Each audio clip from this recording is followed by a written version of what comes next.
journos back here at the Newcastle training ground where Eddie Howe's been speaking to the media in his pre-match press conference ahead of the trip to Wolves this Saturday. Probably one of the more exciting press conferences we've had in some time, really.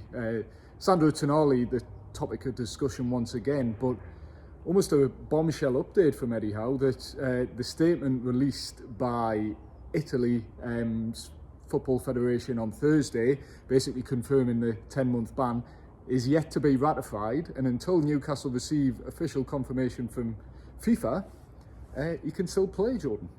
No, it's an incredible situation. Obviously, everyone in the press yesterday went with the story that Tonali's 10-month ban had been imposed because of the Italian statement. And then Eddie Howe this morning says Newcastle United are in limbo, haven't yet received official confirmation.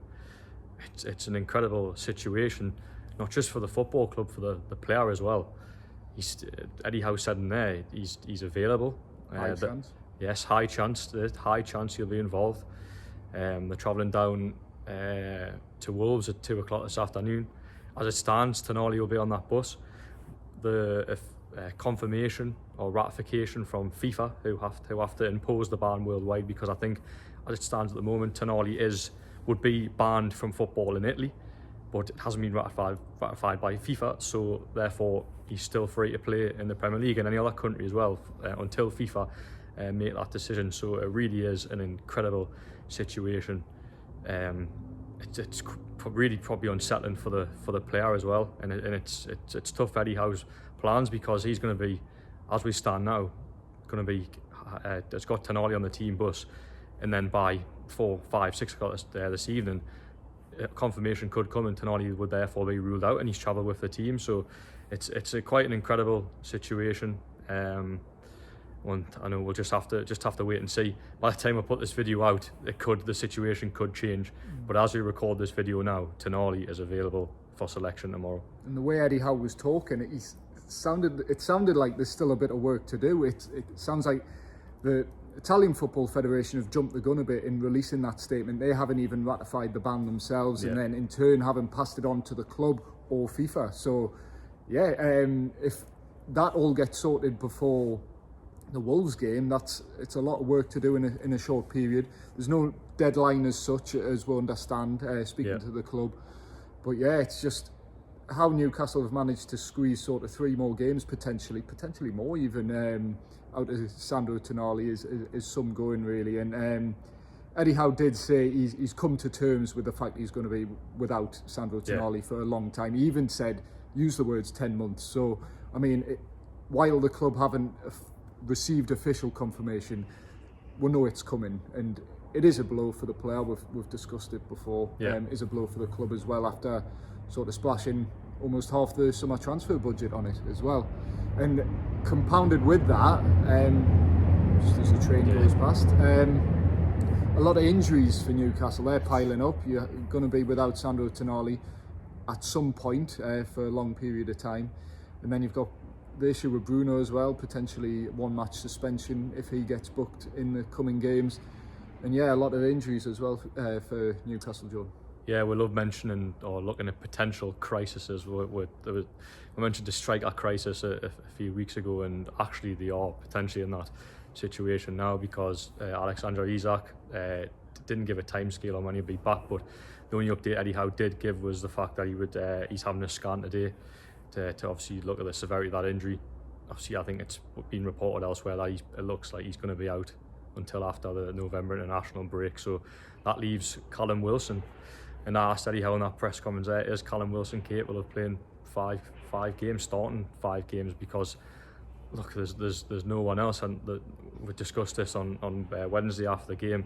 Okay, they've got emergency options, but in terms of out and out strikers, Callum Wilson is the last one standing because of Isak's injury. So yeah, in terms of Isak, we have to wait for an update on him.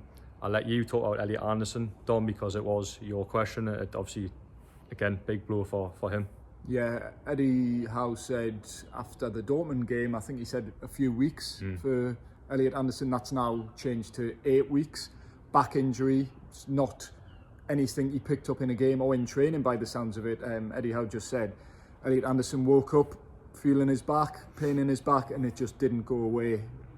Upon receiving further scans and assessment, it now looks like 8 weeks. So I've done quick calculations. It looked like he'd be out for maybe 14 games. You're looking at the Boxing Day game or the New Year's Day game at Liverpool, where we might see him back. But obviously at that point you're 2 months without playing, and or more or less 2 months without playing, and you've got to work your fitness back up. I also asked about Joe Willock. Is he ready to start games after he came off the bench? First sort of out in over 5 months for him.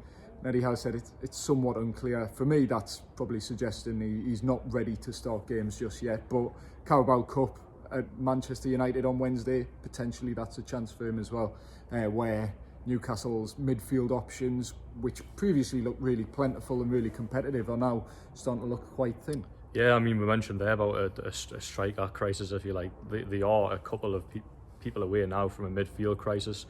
Say the Tonali situation, that's going to come at some point. The ban is going to come. Just it's a case of when, not if. And then on top of that as well, you mentioned it before about Bruno's ban.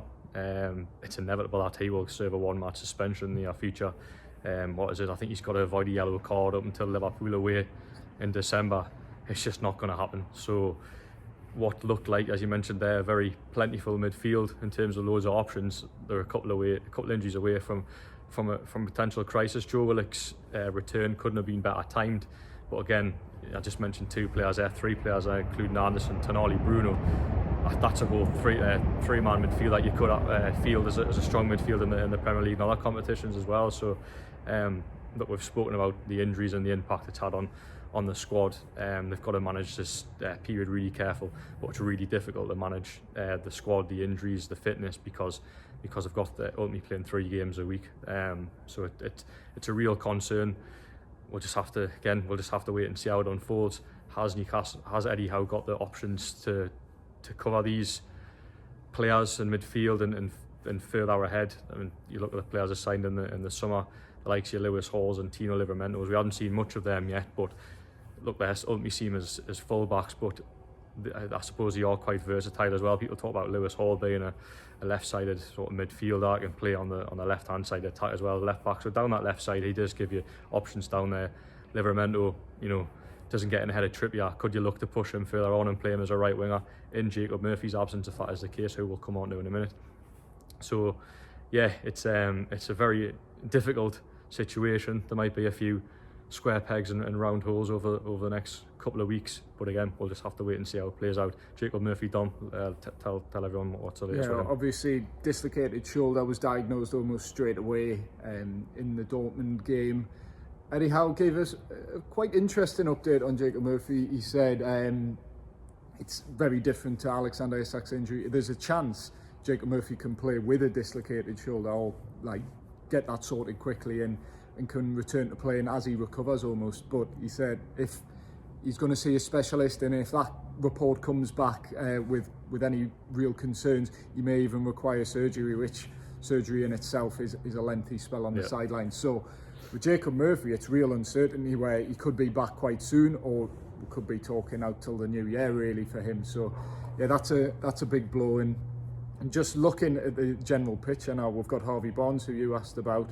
He's out. Sandro Tonali's going to be out, and then we've talked about the summer transfer business, and hindsight is a wonderful thing, but you're just looking at the squad now and it's just like the summer transfer business, which we said at the time, and it felt at the time was good. It was a strong window for Newcastle, but just 2 months after deadline day, and it's starting to look like, God, if Newcastle could have just signed a striker, a third choice striker, or right winger, or just another midfielder. It's easy to say. It is, but the transfer window is starting to look worse as the days go by. Hopefully in the years to come it'll start to look like a really good window, but yeah, it's a tough one, isn't it? Yeah, the only thing I would say on the summer transfer window, I think if you're looking at it long term, I think you could probably say it's a really good window, because Tino Livermento, Lewis Hall, you've got 2 full-backs there who will hopefully be future internationals in the making. But in terms of the 2 players you signed to immediately impact the team, look, the Tonali situation was unforeseen. No one could have predicted that. Harvey Barnes unlucky with injury, but they've just got no options. The team, again, spoke about this previously, the team needed immediately improving. And at this, as we stand here now, I don't think that's happened. Really, yeah, a really difficult situation. Again, I mentioned the two players there, Tonali and Barnes. It's really unlucky in that sense. But what I would say is, if Barnes was fit, would he be playing again ahead of Gordon on the left-hand side?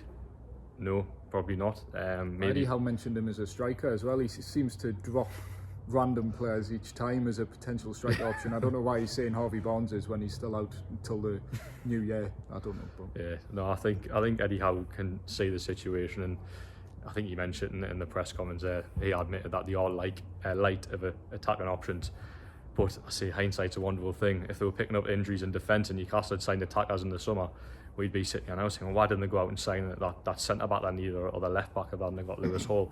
So again, it is, hindsight is beautiful, but as we stand in this current situation, the summer transfer window hasn't been a success short term. Long term, yes, maybe, but as we stand here now, they've left themselves really light in those attacking areas. Trying to think anything else from press comments. I mean, you give a little update on Harvey Barnes.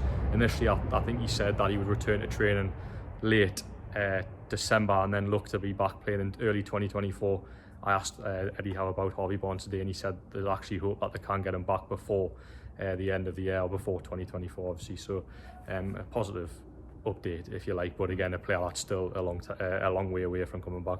Yeah, Sven Botman back on the grass as well, but still yet to return to full training. So whether we'll see him before the international break, I'm not sure. Jamal Lascelles has came into the side and done very well, but again, it's light at the back. They don't have a centre-back option on the bench as such. Paul Dummett can play there, but if you're having to rely on Jamal Lascelles and Paul Dummett too much, it becomes a sticky situation for Newcastle. So yeah, I think that was pretty much it. It was a long press conference, a lot of digest, but I think we've picked out the key talking points. Obviously, preview on Wolves, which again, as we always say on these videos, it's not an easy game. It's a potential banana skin in many ways. Wolves last time out, recently beat Manchester City at Molineux. So yeah, Newcastle going there a little bit depleted. It's not an easy place to go. They don't necessarily have a good record down there. Dom, you were looking earlier, was it Newcastle's last win down there was in the Premier League 2011? 2011, yeah. Jonas Gutierrez and Demba Ba, wasn't it? Yeah, and then winning the championship, but yeah, it's different kettle of fish in the Premier League. But yeah, it's been a while, 12 years since Newcastle last won at Wolves, and we'll be back there tomorrow with Liam Kennedy. And for anyone wondering why Liam Kennedy doesn't come to these press conferences, he sent me a suggestion of a question to ask, and I'll read it out, and will explain why he's not here, because this is a level of questions. Eddie, Wolves tomorrow, scary animals of course. Would you rather be chased by 10 magpie-sized wolves or 1 wolf-sized magpie? Jordan, could you answer that? No, I'm going to leave that. I'm going to leave that question for the viewers. I want the viewers to put the answers in the comments. But yeah, it's a reason why Liam doesn't come to these press conferences. Honestly, he's be wasted at these press conferences. Do you think if he did come, you would have asked that question? I don't think you would. I think you would have bottled it. Amid all the Sandro Tonali chat, yeah, it would have been a brave man to ask a question like that. I think he wouldn't have been allowed back either if he had asked it. Yeah. So yeah, we'll be back tomorrow at Molineux with Liam Kennedy. Hopefully not asking any stupid question. Apart from on the car journey, obviously, to me and Jordan. But yeah, we'll be back. So if you like what we do, of course, the support is much appreciated. Just please like, share, subscribe, ring the bell, and we'll see you tomorrow at Wolves.